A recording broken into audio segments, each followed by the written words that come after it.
Belçika'da okul sizin çocuklarla pazarlık yapabileceğiniz bir yer değil. Herkese merhaba. Uzun zamandır araba videoları çekmiyordum ama artık yeniden başlıyoruz.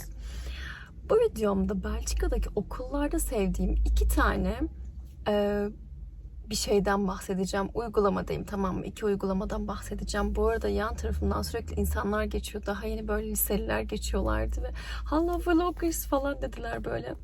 Utandım birazcık. Bir de sürekli şapkalı ve takım elbiseli geçen insanları görebilirsiniz. Bu mahalle bir Yahudi mahallesi olduğu için çok fazla var. Şu taraftan daha fazla geçtikleri için bu tarafı tercih ettim ama buradan da epey geçiyorlar. Onları da görürseniz böyle kendiniz bir Harry Potter filminde gibi zannedebilirsiniz. Şimdi biraz kendi anılarımla karışık olarak anlatacağım. Sizin okulunuzda kantin var mıydı? Hatırlıyor musunuz? Biraz böyle geçmişe gidelim. İlkokul yıllarımda ilk 3. sınıfa kadar beslenme çantası götürdüğümüzü hatırlıyorum. Beslenme günleri oluyordu.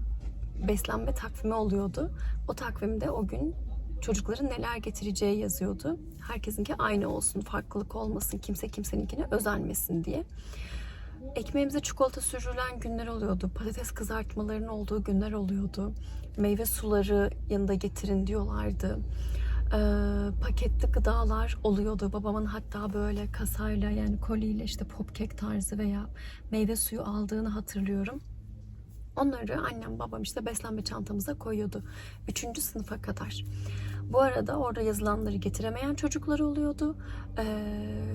Onlar da başka şeyler getiriyorlardı ama hep bir birbirimizin beslenmesine baktığımızı hatırlıyorum. Neyse 4. sınıftan sonra ben okul değiştirdim. 5. 6. 7. işte ortaokul boyunca da beslenme diye bir şey olmadı. Yani herkes toplu bir şekilde oturup beslenme yapmıyordu. Kantinden gidip alanlar vardı. Kantinden tost alanlar vardı. Her gün kantinden tost alan çocuklar, yani daha çok böyle varlıklı ailelerin çocukları oluyordu genelde. Çünkü tostların fiyatları şu an ne kadar hatırlamıyorum ama her gün en azından o çocuğa onun parasını veriliyor olması gerekiyor. Ben onlardan değildim. Şimdi çok düşük gelirli bir ailede değildim. Orta gelirli bir ailedeydim. Ama yine de her gün gidip kantinden bir şeyler alamazdım. Arkadaşlar, ya Belçika'da okul sizin çocuklarla pazarlık yapabileceğiniz bir yer değil. Bizim kantinlerimizde ben şeyi hatırlıyorum. 50 santim var mesela, 50 kuruşum var mesela. Gidiyorum, 50 kuruşa ne alabilirim? Ya da ya 45 kuruşum var, 40 kuruşum var, verir misin yine de? Bir Dido alabilir miyim? Dido vardı, ne bileyim Albeni falan. Yani adam ne diyordu? Tamam senin olsun diyor ya, veya diyor ki olmaz diyordu. Bunları hatırlıyorum. Düşünsenize, yani bir de kantinde kuyruklar oluyordu. Kantinlerde sağlıklı bir şeyin satıldığı olmuyordu. Sağlıklı bir şey bulmak çok zordu. Bir tost yapıyordu Allah aşkına, koyduğu kaşar incecik, sucuklu yapıyorum diyor. Koyduğu sucuk yok neredeyse, yani sucuğun S'si yok. İncecik, onu nasıl bu kadar ince kestiler bilmiyorum. Ve onları çocuklara satıyorlardı. Anne babaların zaten çocukların okulda ne yediğiyle alakalı hiçbir fikri yok. Kantinden ne aldığıyla alakalı hiçbir fikri yok. Böyle bir okul sistemi vardı. Ay çıldırdı arabalar. Şimdi buraya baktığımızda okulun içinde kantin yok. Okulun içinde kantin yok, inanabiliyor musunuz? Benim çocuğum benden para istemiyor bunun için. Ben sabahleyin onun beslenmesini koyuyorum, okuluna gönderiyorum ve bu büyük sınıflarda da bu şekilde, yani ortaokul sınıflarında da bu şekilde.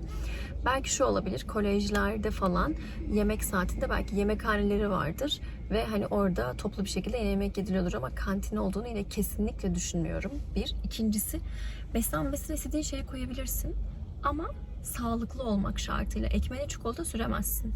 Patates kızartması koyamazsın. Koyarsan onu çocuğa yedirmiyor. Enes'in okulunda mesela bazı haftalarda çorba dağıtıyorlar. Çorba yapıyorlar. Hatta sınıfta birlikte yapıyorlar bunu. Pişmeye mutfağa gidiyor. Pişiyor, geliyor. Birlikte çorba içiyorlar. Bardaklarda böyle. Enes hatta ona çorba öyle demiyor. Bardakta içiyoruz biz onu diyor. Çok iyi bir yöntem bu arada. Evde ben mesela Ahsen'in diş çıkarırken falan çok az yemek yediği dönemlerde bardakla çorba veriyorum. Pipetle veriyorum. İçiyor. Enes'e de işe yarıyordu bu. Okulda da mesela çoğu çocuğa o şekilde içiriyorlar çorbayı. Veliler mesela diyor ki benim çocuğum çorba içmiyor diyor. Öğretmen diyor ki sen merak etme, ben o çorbayı içireceğim ona diyor. Çünkü birlikte yapıyorlar ve birlikte içiyorlar. Meyve suyu yok. Zaten paketli gıda zaten götüremiyorsunuz, koyamıyorsunuz çocuğun beslenme çantasına. Böyle sabahları meyve yiyorlar. Meyve koyuyorsunuz. Öğlen de daha çok böyle mesela ben ne yapıyorum? İşte ekmeğine bir şeyler sürüyorum. Enes biberleri çok seviyor. Biberler koyuyorum. Kırmızı, turuncu, sarı. Burada o anlamda gerçekten çok zengin. Ya da Türkiye de zengin ama alış gücü az olduğu için herkes bunları alamıyor ve herkes bu şekilde beslenmeyi zenginleştiremiyor. Ceviz koyuyorum, fındık koyuyorum. Bu tarz şeyler koyuyorum. Ve Enes için o beslenmeyi eğlenceli hale getirmeye çalışıyorum. Tabii çocuk diğer başka bir seçeneğin olmadığını bildiği için, öyle bir seçenek, başka bir seçenek yok. Hani gideceğim oradan yiyeceğim demiyor. Kantinden alacağım diyemiyor. Bir. İkincisi söylemek istediğim şey ise şunu hatırlıyorum. Bilmiyorum sizde de oluyor muydu böyle bir şey?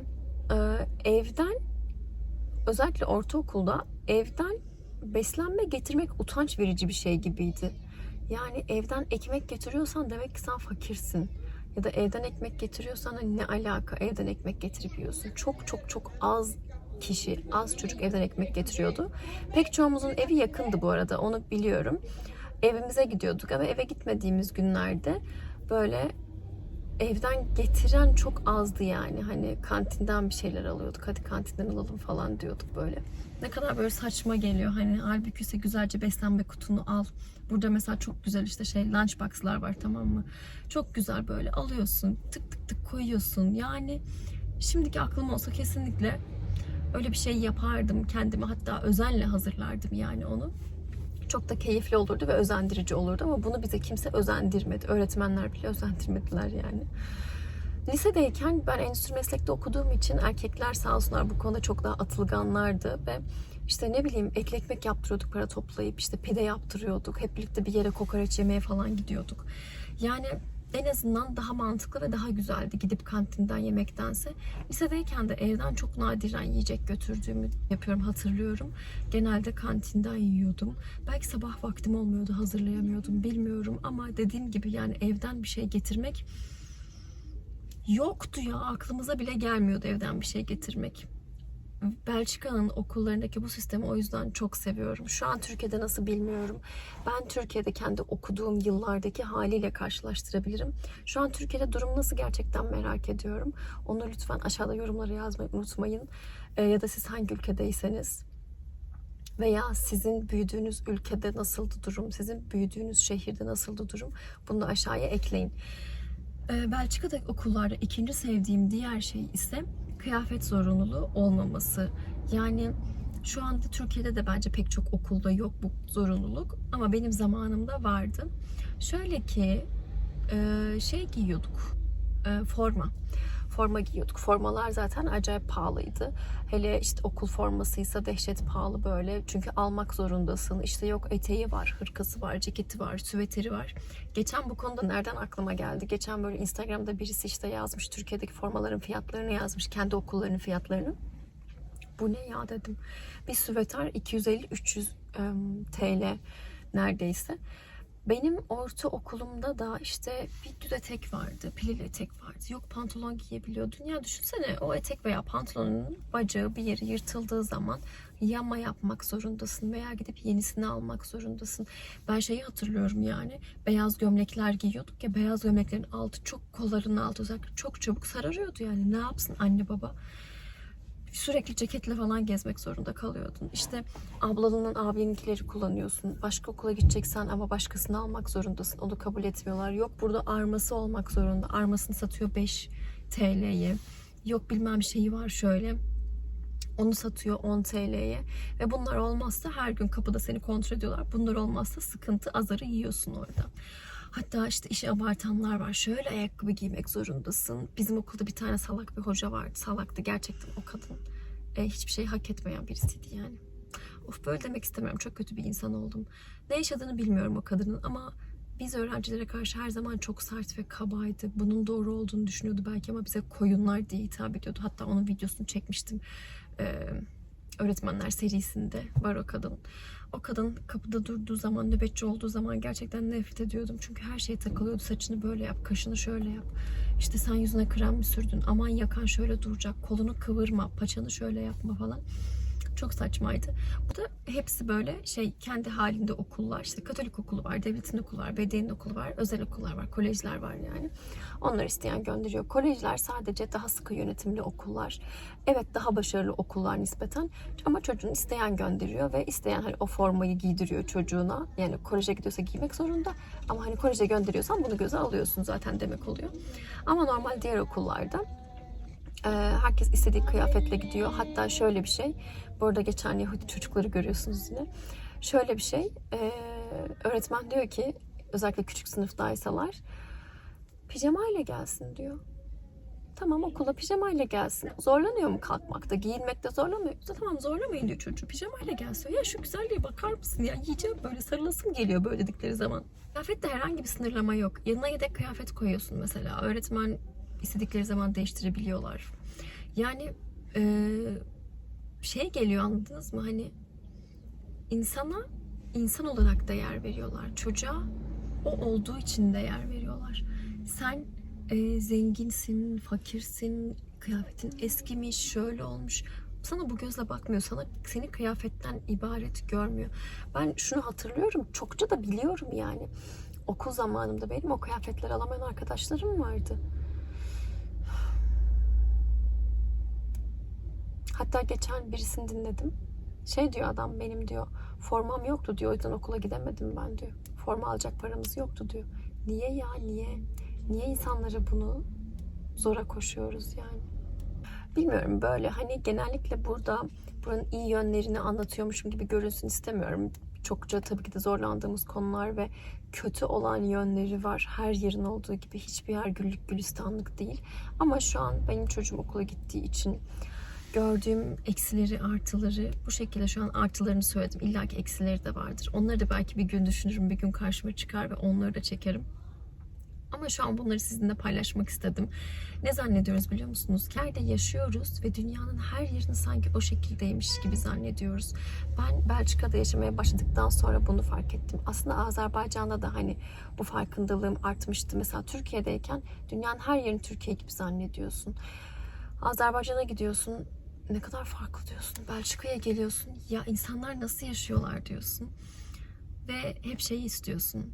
Keşke her yer böyle en gelişmiş haline yaşayabilse, kimse ona ket vurmasa, insanlar, özellikle çocuklar mutlu olsa, rahat olsa, aileler maddi anlamda sıkıntı çekmese ve çocukları bu anlamda bir eziklik yaşamasa. Bunu istiyorsun. Bunu istiyorum bütün herkes için. Elinizden geldiğince bulunduğunuz yerde o zincirleri kırmaya çalışın. O ön yargıları kırmaya çalışın. Göreceksiniz illaki bir yerde bir şeyler değişecek. Anlatmak istediğim şeyler bu kadardı yani. En azından bu konu hakkında şu an bunları söyleyebilirim. Kendinize çok iyi bakın. Aklınıza gelen başka bir şey olursa yazmayı ihmal etmeyin ya da yaşadığınız bir şey olabilir. Bunları yazmayı ve benimle paylaşmayı unutmayın. Sizleri çok seviyorum. Kendinize çok iyi bakın. Allah'a emanet olun. Hoşçakalın.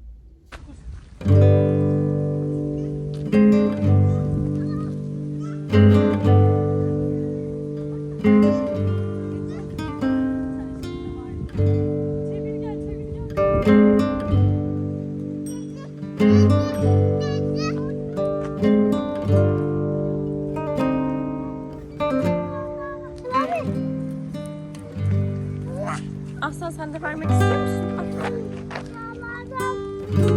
Ver Bambi'ye. Ver, yaklaş.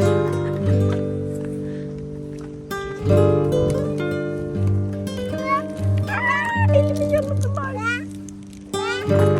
Ver ama sen Bambi'ye vermiyorsun, yere atıyorsun.